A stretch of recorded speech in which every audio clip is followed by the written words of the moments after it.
क्यों कांग्रेस के लिए सरदर्द बन गया है दिल्ली का लोकसभा चुनाव। द पॉलिटिकल यात्रा के आज के इस वीडियो में हम बात करेंगे कांग्रेस के दिल्ली के वर्तमान स्थिति के बारे में। दिल्ली में लोकसभा की कुल 7 सीटें हैं। पिछले 2019 के लोकसभा चुनाव में भाजपा इन 7 सीटों पर विजयी रही थी। कांग्रेस को 5 सीटों पर दूसरा स्थान प्राप्त हुआ था, जबकि आप भी 2 स्थानों पर दूसरे स्थान पर रही थीं। इसके बावजूद भी जब कांग्रेस ने आपसे गठबंधन किया तो 4 सीटें उसे दे दीं और खुद 3 सीटों पर चुनाव लड़ने का फैसला किया।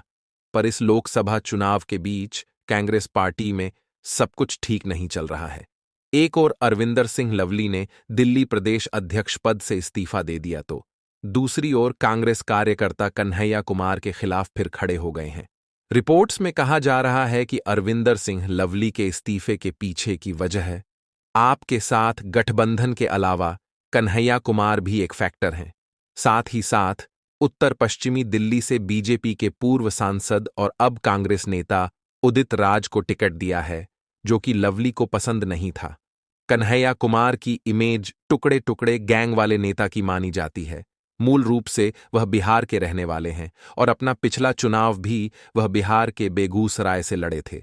परंतु इस बार लालू यादव की वजह से कांग्रेस के 2 नेता पप्पू यादव और कन्हैया कुमार बिहार में कांग्रेस के टिकट से वंचित रह गए। असल में लालू यादव ये नहीं चाहते हैं कि बिहार में तेजस्वी यादव के सामने किसी विपक्षी नेता का कद बड़ा हो। इसी कारण कांग्रेस ने कन्हैया कुमार को दिल्ली में एडजस्ट करने का निर्णय लिया, जो अब उसके गले के फांस बन गया है। उत्तर पूर्वी दिल्ली से कन्हैया कुमार की उम्मीदवारी के खिलाफ बड़ी संख्या में कांग्रेस कार्यकर्ताओं ने मौजपुर मेट्रो स्टेशन के बाहर प्रदर्शन किया। साथ ही साथ दिल्ली कांग्रेस के कार्यकर्ताओं ने बड़ी संख्या में पार्टी के दफ्तर के बाहर प्रदर्शन किया।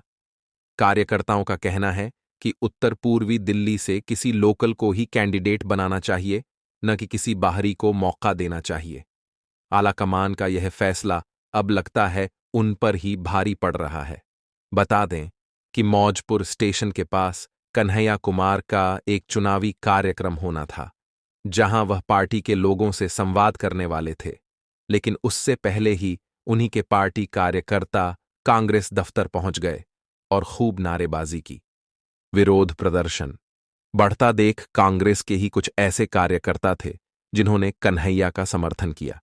विरोध प्रदर्शन होता देख कन्हैया के समर्थन वाले कांग्रेस वर्कर्स भी सड़क पर आ गए और सपोर्ट में नारे लगाए। कुछ दिन पहले भी कन्हैया कुमार के विरोध में कांग्रेस के अंदर से ही आवाज उठी थी। एक प्रेस कॉन्फ्रेंस में भी कन्हैया की पार्टी के बड़े नेताओं से बहस हो गई थी। शीला दीक्षित के बेटे संदीप दीक्षित से उनकी स्टेज पर ही बहस हो गई थी। इसी बीच दिल्ली कांग्रेस अध्यक्ष अरविंदर सिंह लवली ने इस्तीफा दे दिया। राष्ट्रीय अध्यक्ष मल्लिकार्जुन खड़गे को लिखी चिट्ठी में उन्होंने आम आदमी पार्टी के साथ किए गठबंधन को इस्तीफे के लिए जिम्मेदार ठहराया है। चुनाव के बीच इस्तीफों का दौर देख खड़गे ने केसी वेणुगोपाल को लवली से बात करने को कहा है। खड़गे ने वेणुगोपाल को आपस में बातचीत कर मसले को हल करने को कहा है। रिपोर्ट्स में यह भी दावा किया जा रहा है कि लवली के इस्तीफे के पीछे कन्हैया कुमार की उम्मीदवारी भी है। हालांकि चिट्ठी में तो ऐसी बात नहीं है। शीला दीक्षित सरकार में 10 साल से ज्यादा समय तक मंत्री रहे राजकुमार चौहान ने भी कांग्रेस पार्टी से इस्तीफा दे दिया है। राजकुमार चौहान भी उत्तर पश्चिमी दिल्ली से टिकट के दावेदार थे, लेकिन उनका पत्ता कट गया और भाजपा से पाला बदलकर कांग्रेस में आए उदित राज को टिकट मिल गया। राजकुमार चौहान इससे काफी नाराज थे। अरविंदर सिंह लवली को भी कांग्रेस पार्टी का यह फैसला रास नहीं आया।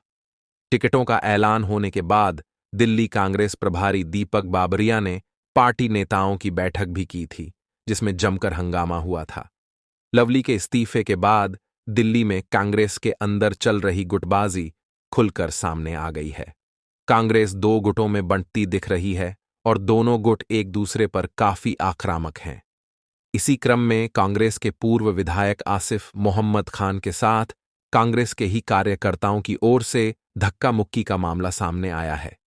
आसिफ के साथ उस समय बदसलूकी की गई जब वह लवली के इस्तीफे को लेकर पत्रकारों से बात कर रहे थे। उसी दौरान वहां लवली खेमे के कुछ समर्थक पहुंच गए और उनके साथ धक्का मुक्की शुरू कर दी। भीड़ देख आसिफ आगे बढ़ गए। आसिफ ने यह भी कहा कि लवली, यदि पूर्वी दिल्ली से भाजपा प्रत्याशी बन जाए तो कोई आश्चर्य नहीं होना चाहिए। हालांकि पिछले लोकसभा चुनाव में भाजपा को कुल 56% मत दिल्ली में प्राप्त हुए थे और इसी वजह से भाजपा दिल्ली की 7 सीटों पर जीतने को लेकर आश्वस्त है। तो ये था हमारा आज का वीडियो। यदि अच्छा लगा हो तो वीडियो को लाइक करें और चैनल को सब्सक्राइब करें।